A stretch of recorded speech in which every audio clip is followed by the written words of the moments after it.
কক্সবাজারের রামুতে আগামী ২৬শে আগস্ট পবিত্র ঈদে মিলাদুন্নবী সাল্লাল্লাহু আলাইহি ওয়াসাল্লাম যথাযোগ্য ধর্মীয় মর্যাদা ও ভাবগাম্ভীর্যের সঙ্গে উদযাপনের লক্ষ্যে প্রস্তুতি সভা অনুষ্ঠিত হয়েছে।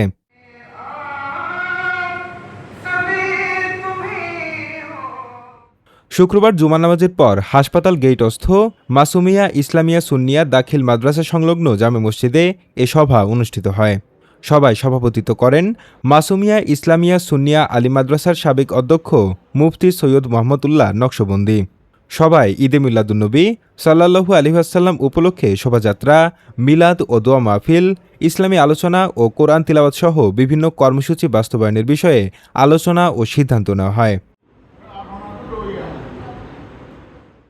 এ সময় আলহাজ ফজল আম্বিয়া উচ্চ বিদ্যালয়ের হেড মাওলানা দানিসুল আলম, মাওলানা আবু বকর সিদ্দিক, নুরুল ইসলাম, মাওলানা রেজাউল করিম, মাওলানা এস.এম. আবদুল্লাহ শাহেদ, হোসাইন সানি, খাজা মোহাম্মদ বাকিবিল্লাহ, শফিউল্লাহ মুনির, মোহাম্মদ আব্দুল মালেক, মাওলানা আবরারুল হক সহ আরও অনেকে উপস্থিত ছিলেন।